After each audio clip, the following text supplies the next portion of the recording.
Hi again. Welcome to day 1 of week 6 in the Bible in a Year Live Tanakh project. Today we continue to read Leviticus, reading Leviticus chapter 14 to 15, and this week we'll read from the New Living Translation.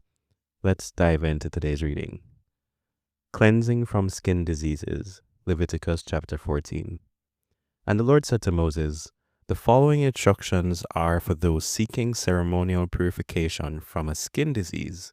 Those who have been healed must be brought to the priest, who will examine them at a place outside the camp. If the priest finds that someone has been healed of a serious skin disease, he will perform a purification ceremony using 2 live birds that are ceremonially clean, a stick of cedar, some scarlet yarn, and a hyssop branch. The priest will order that 1 bird be slaughtered over a clay pot filled with fresh water. He will take the live bird, the cedar stick, the scarlet yarn, and the hyssop branch, and dip them into the blood of the bird that was slaughtered over the fresh water. The priest will then sprinkle the blood of the dead bird 7 times on the person being purified of the skin disease. When the priest has purified the person, he will release the live bird in the open field to fly away. The persons being purified must then wash their clothes, shave off all their hair, and bathe themselves in water. Then they will be ceremonially clean and may return to the camp. However, they must remain outside their tents for 7 days. On the 7th day, they must again shave all their hair from their heads, including the hair of the beard and eyebrows. They must also wash their clothes and bathe themselves in water. Then they will be ceremonially clean. On the 8th day, each person being purified must bring 2 male lambs and a 1-year-old female lamb, all with no defects, along with a grain offering of 6 quarts of choice flour moistened with olive oil, and a cup of olive oil. Then the officiating priest will present that person for purification, along with the offerings, before the Lord at the entrance of the tabernacle. The priest will take 1 of the male lambs and the olive oil and present them as a guilt offering, lifting them up as a special offering before the Lord. He will then slaughter the male lamb in the sacred area where sin offerings and burnt offerings are slaughtered. As with the sin offering, the guilt offering belongs to the priest. It is a most holy offering. The priest will then take some of the blood of the guilt offering and apply it to the lobe of the right ear, the thumb of the right hand, and the big toe of the right foot of the person being purified. Then the priest will pour some of the olive oil into the palm of his own left hand. He will dip his right finger into the oil in his palm and sprinkle some of it with his finger 7 times before the Lord. The priest will then apply some of the oil in his palm over the blood from the guilt offering that is on the lobe of the right ear, the thumb of the right hand, and the big toe of the right foot of the person being purified. The priest will apply the oil remaining in his hand to the head of the person being purified. Through this process, the priest will purify the person before the Lord. Then the priest must present the sin offering to purify the person who was cured of the skin disease. After that, the priest will slaughter the burnt offering and offer it on the altar along with the grain offering.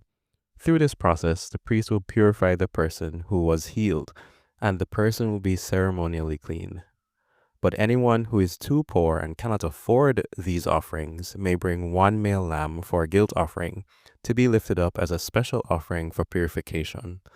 The person must also bring 2 quarts of choice flour moistened with olive oil for the grain offering and a cup of olive oil. The offering must also include 2 turtle doves or 2 young pigeons, whichever the person can afford. 1 of the pair must be used for the sin offering and the other for a burnt offering. On the 8th day of the purification ceremony, the person being purified must bring the offerings to the priest in the Lord's presence at the entrance of the tabernacle. The priest will take the lamb for the guilt offering, along with the olive oil, and lift them up as a special offering to the Lord. Then the priest will slaughter the lamb for the guilt offering. He will take some of its blood and apply it to the lobe of the right ear, the thumb of the right hand, and the big toe of the right foot of the person being purified. The priest will also pour some of the olive oil into the palm of his own left hand. He will dip his right finger into the oil in his palm and sprinkle some of it 7 times before the Lord. The priest will then apply some of the oil in his palm over the blood from the guilt offering that is on the lobe of the right ear, the thumb of the right hand, and the big toe of the right foot of the person being purified. The priest will apply the oil remaining in his hand to the head of the person being purified. Through this process, the priest will purify the person before the Lord. Then the priest will offer the 2 turtle doves or the 2 young pigeons, whichever the person can afford. One of them is for a sin offering and the other for a burnt offering, to be presented along with the grain offering. Through this process, the priest will purify the person before the Lord. These are the instructions for purification for those who have recovered from a serious skin disease, but who cannot afford to bring the offerings normally required for the ceremony of purification. Treatment of contaminated houses. Then the Lord said to Moses and Aaron, "When you arrive in Canaan, the land I am giving you as your own possession, I may contaminate some of the houses in your land with mildew. The owner of such a house must then go to the priest and say, 'It appears that my house has some kind of mildew.' Before the priest goes in to inspect the house, he must have the house emptied so nothing inside will be pronounced ceremonially unclean. Then the priest will go in and examine the mildew on the walls. If he finds greenish, reddish streaks, and the contamination appears to go deeper than the wall's surface, the priest will step outside the door and put the house in quarantine for 7 days. On the 7th day, the priest must return for another inspection. If he finds that the mildew on the walls of the house has spread, the priest must order that the stones from those areas be removed. The contaminated material will then be taken outside the town to an area designated as ceremonially unclean. Next, the inside walls of the entire house must be scraped thoroughly and the scrapings dumped in the unclean place outside the town.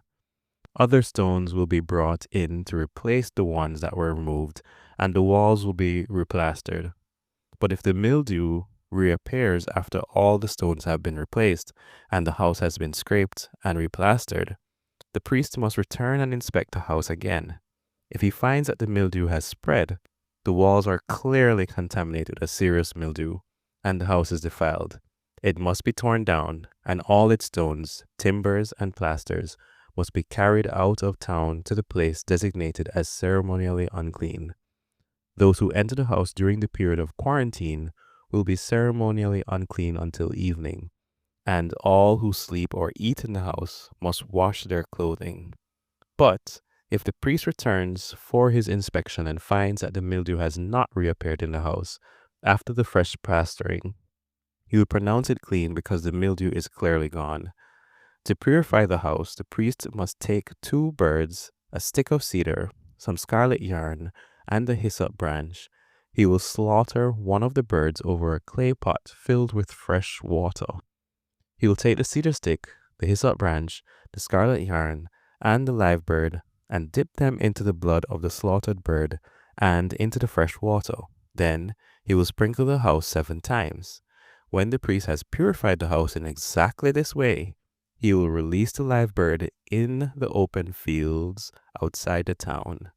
Through this process, the priest will purify the house, and it will be ceremonially clean. These are the instructions for dealing with serious skin diseases, including scabby sores and a mildew, whether on clothing or in a house, and a swelling on the skin, a rash, or discolored skin. This procedure will determine whether a person or object is ceremonially clean or unclean. These are the instructions regarding skin diseases and mildew. Leviticus 15, Bodily Discharges. The Lord said to Moses and Aaron, "Give the following instructions to the people of Israel. Any man who has a bodily discharge is ceremonially unclean. This defilement is caused by his discharge, whether the discharge continues or stops. In either case, the man is unclean. and any bed on which the man with the discharge lies, and anything on which he sits will be ceremonially unclean. So, if you touch the man's bed, you must wash your clothes and bathe yourself in water, and you will remain unclean until evening.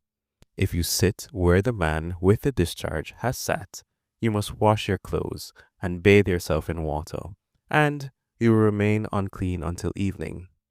If you touch the man with the discharge, you must wash your clothes and bathe yourself in water, and you will remain unclean until evening. If the man spits on you, you must wash your clothes and bathe yourself in water, and you will remain unclean until evening. Any saddle blanket on which the man rides will be ceremonially unclean. If you touch anything that was under the man, you will be unclean until evening. You must wash your clothes and bathe yourself in water, and you will remain unclean until evening. If the man touches you without first rinsing his hands, you must wash your clothes and bathe yourself in water, and you will remain unclean until evening. Any clay pot the man touches must be broken, and any wooden utensil he touches must be rinsed with water. When the man with the discharge is healed, he must count off 7 days for the period of purification. Then he must wash his clothes and bathe himself in fresh water, and he will be ceremonially clean. On the 8th day, he must get 2 turtle doves or 2 young pigeons and come before the Lord at the entrance of the tabernacle and give his offerings to the priests.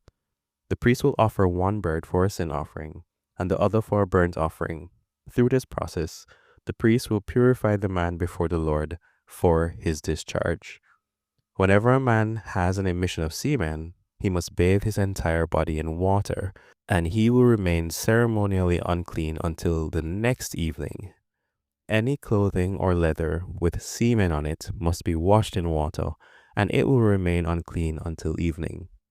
After a man and a woman have sexual intercourse, they must each bathe in water, and they will remain unclean until the next evening. Whenever a woman has her menstrual period, she will be ceremonially unclean for 7 days. Anyone who touches her during that time will be unclean until evening. Anything on which the woman lies or sits during the time of her period will be unclean. If any of you touch her bed, you must wash your clothes and bathe yourself in water, and you will remain unclean until evening.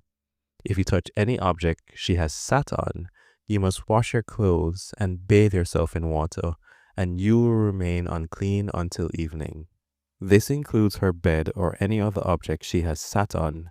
You will be unclean until evening if you touch it.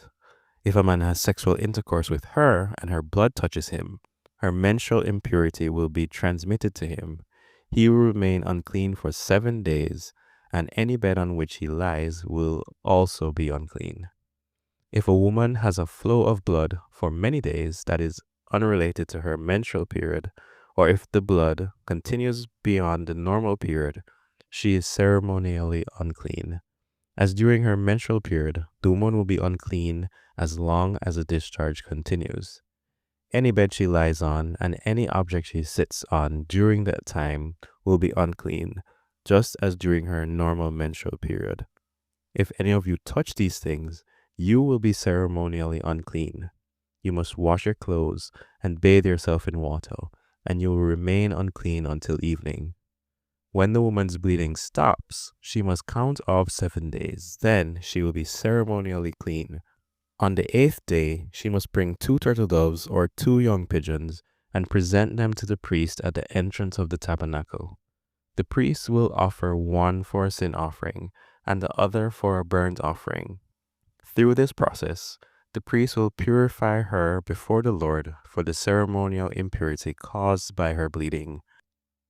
This is how you will guard the people of Israel from ceremonial uncleanness. Otherwise, they would die, for their impurity would defile my tabernacle that stands among them. These are the instructions for dealing with anyone who has a bodily discharge, a man who is unclean because of an emission of semen, or a woman during her menstrual period. It applies to any man or woman who has a bodily discharge, and to a man who has sexual intercourse with a woman who is ceremonially unclean. This is the end of the reading today.